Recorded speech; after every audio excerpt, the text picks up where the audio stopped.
Joy Breakfast, the nation's favourite rainbow breakfast show. I don't know how to talk to girls. I'm losing, not cooling. We are backstage at the Howler right now. The lovely Beth McCarthy has invited us to see her show tonight, and we're super excited to have a chat today. Welcome to Joy Brecky, Beth McCarthy. Thank you for having me. We're all so cozy on a little sofa. It's lovely. I know, we've got so much room here backstage, cozying on this little couch. Now, just need to ask, you've been in Australia now for a couple of days, a week maybe. How have you been finding Australia? I honestly love it. I really understand. I feel like a lot of UK people come over to Australia and then they never leave, and I get it. I get it now because it's so nice, and it's so the weather obviously is a lot better than what we get, but just the people are lovely. The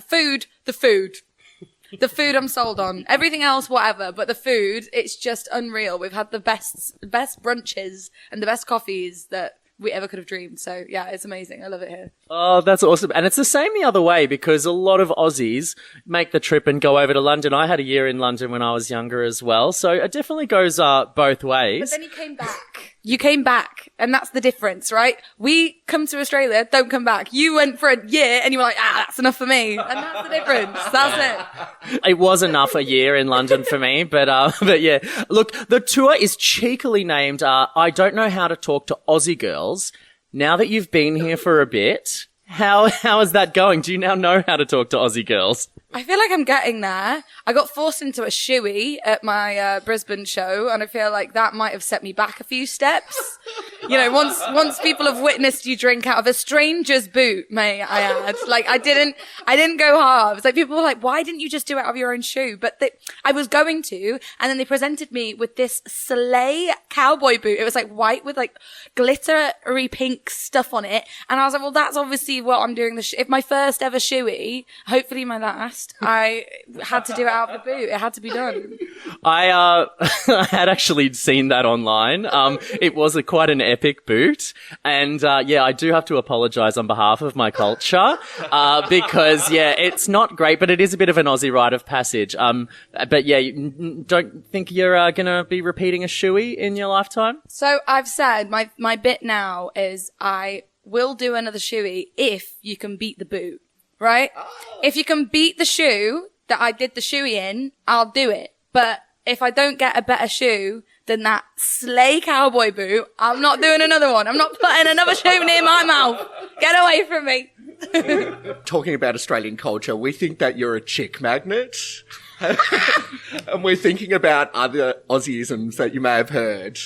Yeah. Do you know what a chick magnet is? No, I have no idea, but I like the sound of it. Yeah, okay. Chick, woman, and magnet. Well, I wish that was true. It kind of is. These shows, I feel like maybe I am, because it's just generally a room full of female presenting people. And I love that for me, because it's always just a safe space and it's nice. I'm so glad. And look, I had this idea because I know that people have been throwing their underwear up on stage, and I was going to cheekily bring my pink jock strap. Oh my God! And I totally forgot to bring it, and I'm so upset with myself now because I'm like, how on earth did I forget that? And how good would that have moment have been? That would have been probably the best moment of my life. So I'm really upset by that, but I'm glad that you told me, because at least I can imagine it. Please do. What? Yeah. Yes. I have to tell you, it is my favourite pink jock strap as well. It It sounds amazing. And I would part ways with it for you. Me? Yeah. I would have taken really good care of it. I appreciate that.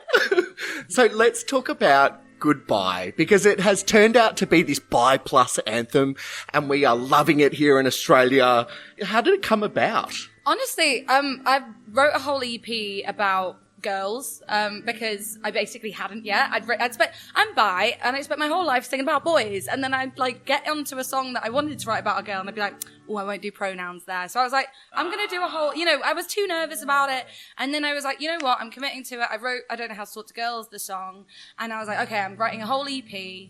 I'm going to call it I Don't Know How to Talk to Girls. And then therefore it needs to all be about my experience being queer and my experiences with women. And because I didn't feel like there was a lot of representation of it in pop music, especially in those nuanced moments. Like, you get I Kissed a Girl, and we all love it, but like it's a very specific experience. Whereas I think a lot of people kind of don't have that representation of, they're like, oh, fancying someone and being like, oh, I like you like as more than a friend, but I don't really know what to do with that, and all the things that come in between. And so I wanted to write that. But then I started dating a man, and everyone was like, but you're a lesbian. I was like, no, I was always bi.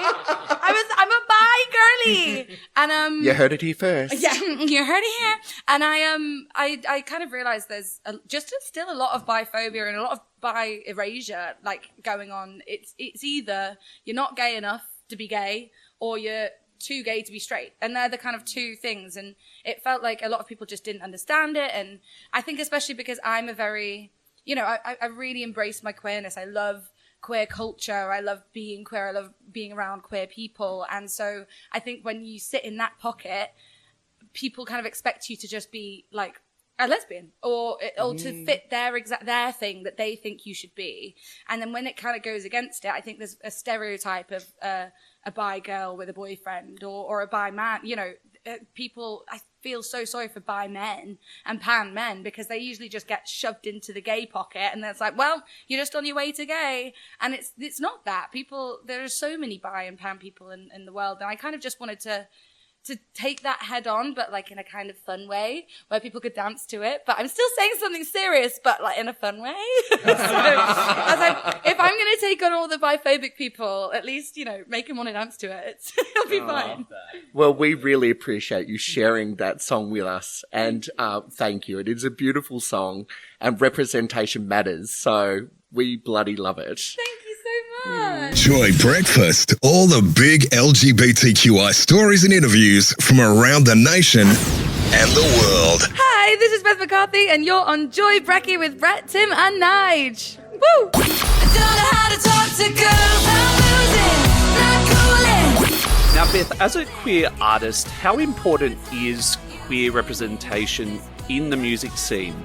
Oh, it's so, so important. I think we have, so many songs that they're kind of assumed to be straight, right? Like you listen to music and we all relate to, so it doesn't have to be specifically queer for a queer person to relate to it. But I think having that representation of queer artists and of the queer experience as well, I think this is what I wanted to do with Goodbye and with I Don't Know How to Talk to Girls. It's the song content in itself is the queer experience, and or at least mine, and hopefully some other people's. And I think just being able to kind of really understand that through music, and everybody feels everything through music. And I think having that and being like, that's my song, is such an amazing feeling, and something that I've loved my whole life is just hearing a song on the radio or like a lyric and going, oh my God, you took that out of my diary, like what's going on? And I think more of that in the queer world, it would be incredible. Like we just need more and more and more and more, because we have it everywhere else. And I think that every feeling that a straight person ever felt is represented in music. But we've not quite got there with queerness yet. So I'm like, hopefully the more queer people who write songs, and shout about being queer in kind of pop culture it would be amazing. And I'm trying my best, and, will continue. And I think now I'm at the point where I've written about the queer experience, and now I just want to be a queer person writing about my life. And it doesn't necessarily have to be, this is this thing that is specifically about being bi now. It can just be, I fell in love, and I'm not telling you exactly the pronouns, but I'm queer. And it happens to queer people, that whole thing.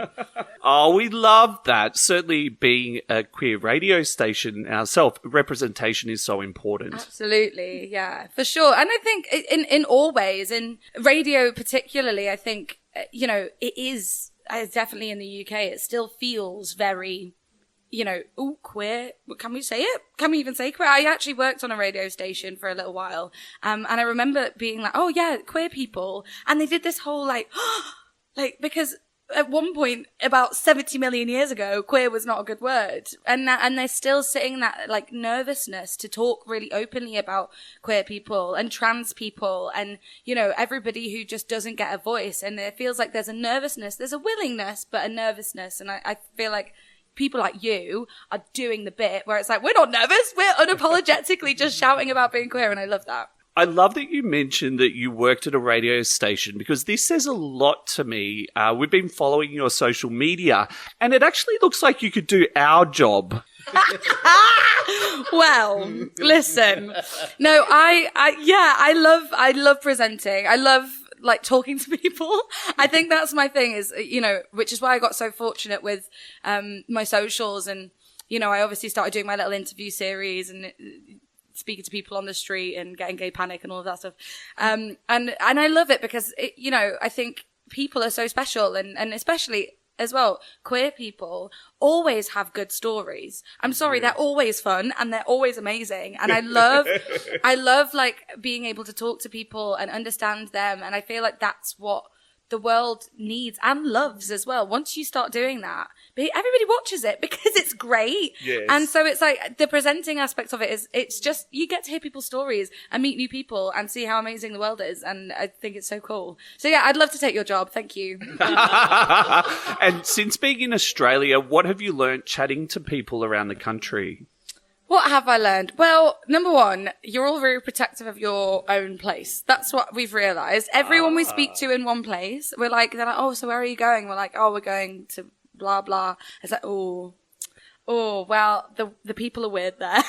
We literally had that. We were in Byron first because we had a little holiday in Byron before I started touring. And it was like, where are you going next? And we're like, oh, we're going to Brisbane. Oh, they're weird there. They're a bit weird in Brisbane. We're like, and they get to Brisbane and they're like, oh, weird in Byron. What was that? And it's like, okay, battles of the places. Particularly like Melbourne though. I feel like Melbourne's got a really like open energy about it. Just you walk around and it feels like there's loads of individuality and there's loads of openness and there's loads of. I played the Thursday event at Yaya's on, awesome. and it was honestly iconic. I was on stage at like past 11 p.m, which is quite late for a set time, and I did my set and it was just wild. And then I got off stage and we were going to go to bed, because we're all dealing with jet lag, and they were like, oh, we're doing lip sync for your pint. Do you want to like host it with us? And I was like, yes, I do. So we ended up just staying till 2 a.m. because Lip Sync for Your Pint was on and I just watched the entire lip sync performances and it was amazing. So anyway, I love Australia.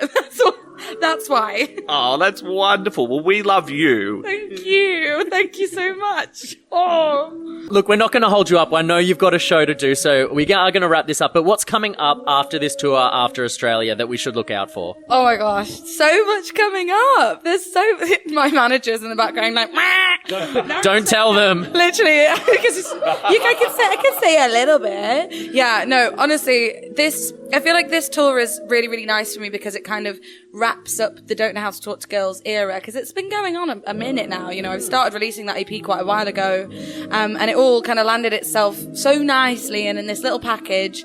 And then randomly I'm in Australia, which this was not on the bingo card for 2024 at all. It just randomly happened. And I was like, I'm going to Australia, which is, by the way, the place I've always wanted to go. Like there's always, people do the whole, oh, where would you want to go? And I'm like, oh, I'd love my music to take me like everywhere. That would be great. But I need to go to Australia. Whether I'm doing music there or not, like I need to go.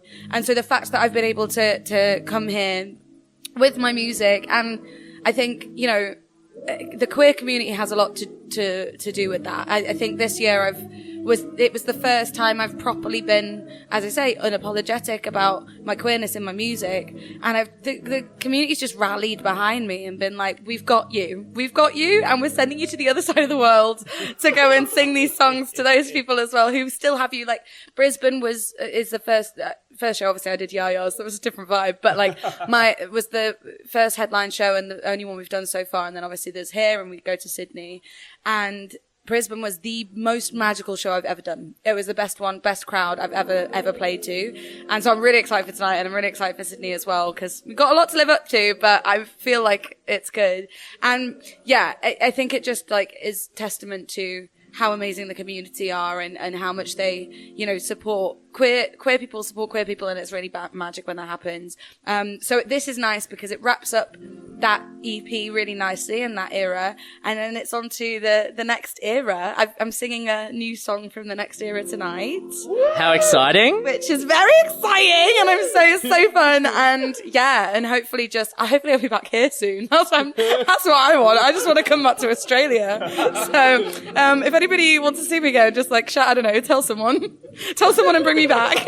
Well, we are absolutely honoured that you have come here to Australia, and also honoured that you have chatted with us on Joy. Beth McCarthy, you are an absolute pleasure. Have a great show tonight, and we love you, and we can't wait to see you tonight. Thank you so much, and I love you. Thank you for having me.